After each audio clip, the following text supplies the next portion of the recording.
Hey everybody, it's David here at David in Progress, and what a spot where I am today. I am in Glacier National Park at the Two Medicine area, and check out this fall here behind me. I hope you can see it. Isn't that thing gorgeous? Well, on this trip, I'm not a travel channel, but I'm going to talk about some cool things. This trip is our 30th wedding anniversary, my wife and I. She's camera shy, she's back over there. And on this trip, I'm going to talk about six money lessons from 30 years of marriage. And I'm hoping to do this from some great locations like this. And real quick, a little bit about our marriage story. Yeah, this month, September, is our 30th wedding anniversary. And we were actually a set-up date. Yes, a friend that I worked with kept telling me about this person. She said, I just had to meet. And it was on my birthday. We met as a setup date, and the rest is history. 30 years later, here we are. We're still going strong. We're out having these amazing adventures and enjoying having retired early. And of course, I learned a lot along the way. Money lessons, mistakes that I made, but good things. And obviously things worked out where we ended up being able to do these things. So anyway, I hope that you will join me. I hope that you will leave some comments and let me know about your money lessons as well. Either way, just enjoy this great scenery as we go through Glacier National Park celebrating 30 years of marriage. Thank you so much for watching. Hey everybody, it's David here at David in Progress, where we talk about three things. We talk about achieving financial independence, retiring early, and doing your best to live your best life now. Look at this. I'm at Hidden Falls here at Glacier National Park and just having a great time. Thank you so much for being part of my channel. Hey, a big question for you. What is your favorite national park? If you wanted to go to a national park, where would you go? If you've been to the national parks, what has been your favorite? Hey, leave a message down in the comments and let me know. Hey everybody, it's David. I'm kind of hiding behind a tree here to get out of the wind. I hope this ends up sounding okay, but I told you at the beginning that on this trip I was going to be talking about money lessons from our 30 years of marriage. So here we are. What a beautiful backdrop here we have at Glacier National Park. And lesson number one is being partners from the very beginning. When my wife and I got married 30 years ago, I was the one that had the debt. I didn't really have any good money experience. My wife was making more money than me. And when we got together, we immediately became money partners. And by that, what I mean is there was nothing that was, she was paying for this and I was paying for that, and none of that. When you do that, you live as roommates. There is a great show, a great podcast, Ramit Sethi, and he has this one that's called Money for Couples. And if you listen to that, almost every one of those couples that's having conflict, it is because they are not living as true financial partners. They are living as roommates. I totally get it if you have a complex estate. Maybe it's your second or even your third marriage. There's children. There's all kinds of things to deal with. But when you were starting out, if you want to avoid a lot of money issues, start out as partners. Any income that you make, that she makes, that you are making, it is ours. It is not hers. It is not his. It is ours. Any bills that you have, they are ours. Even if you had debt coming into the marriage, that debt is now ours. Do it as partners and you will avoid that conflict. Starting right out with the number one piece of advice, and that is the one that I highly, highly recommend that you pay attention to.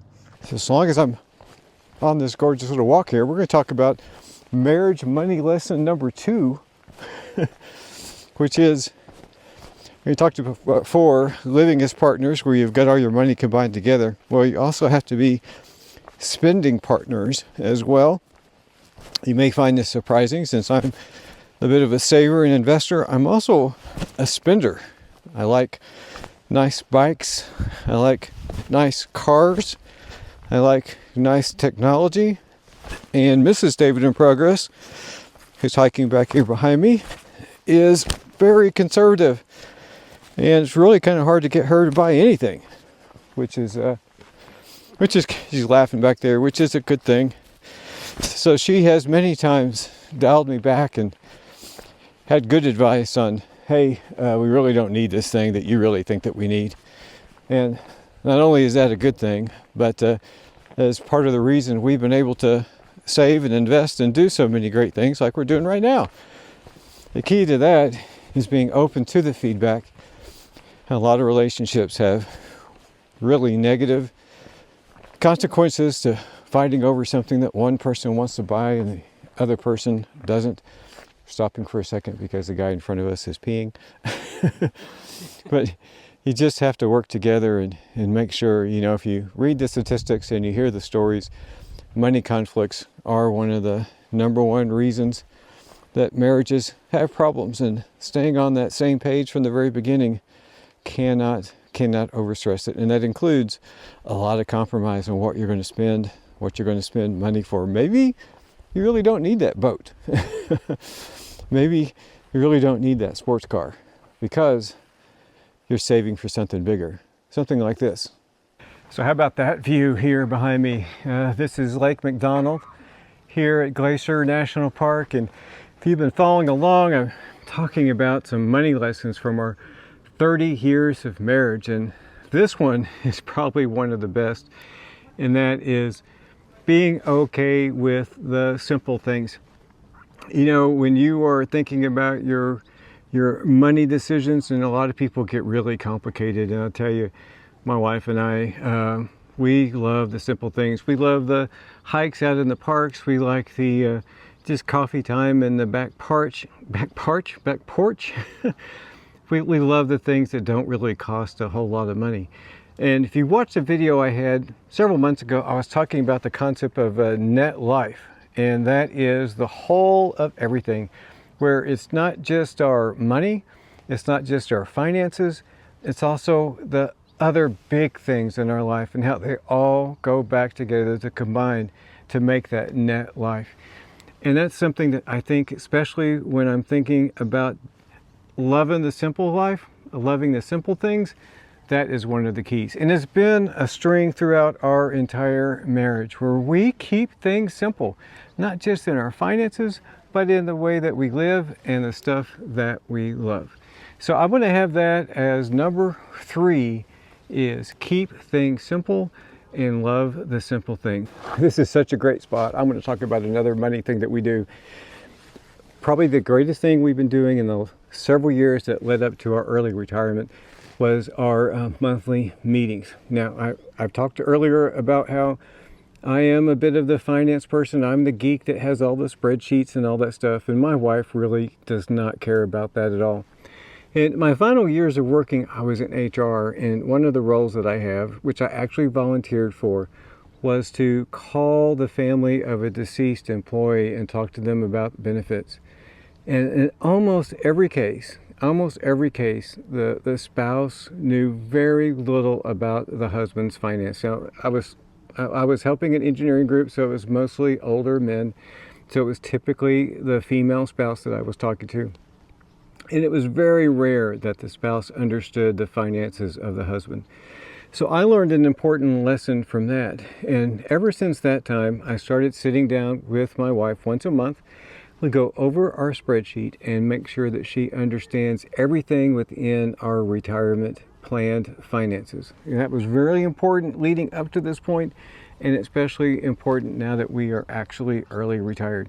So we sit down every month, we look over the spreadsheet, but then the other thing that's critically important is that I made sure that she understands how to log into every account, how to access everything that we're doing, and understand it. We even do our calls to do those Rule of 55 withdrawals.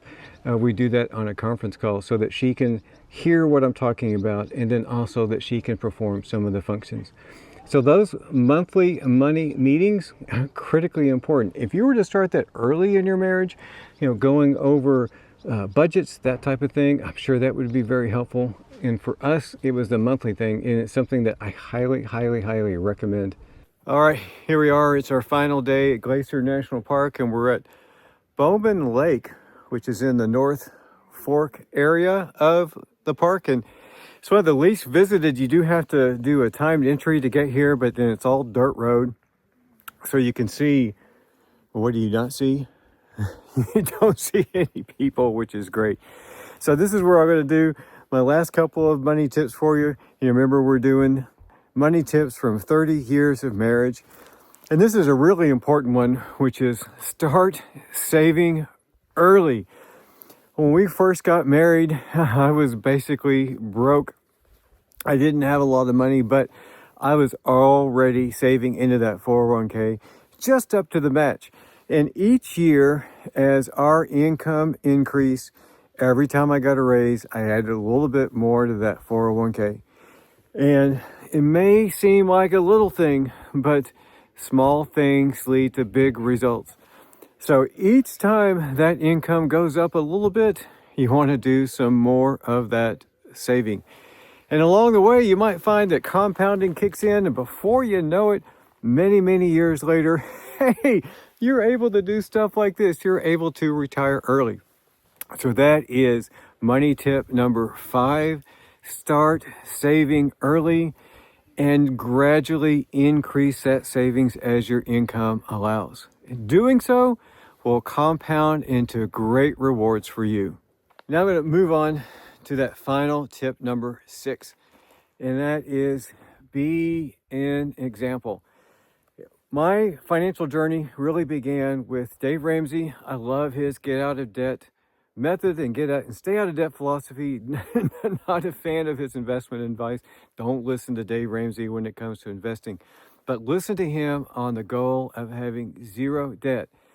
Now, being an example, I mentioned our son is 28 years old, and I didn't realize what an impact that had on him until a few years ago, where he made a joke that Dave Ramsey was my other Lord and Savior. And by that, he meant he grew up hearing the stay out of debt and save money and all that speech so many times, he actually got kind of tired of it. And you know, as you go through life and you're an example to those around you, is typically more caught than taught. And by that, I mean he got to see the example of how we did our finances. I didn't grow up with any kind of positive example. I grew up in a single parent home. My mother died, or my father died, that is, when I was very young. My mother was a single parent, and then when she did get married, there was a lot of conflict in there. So I didn't have that positive example, but that's okay.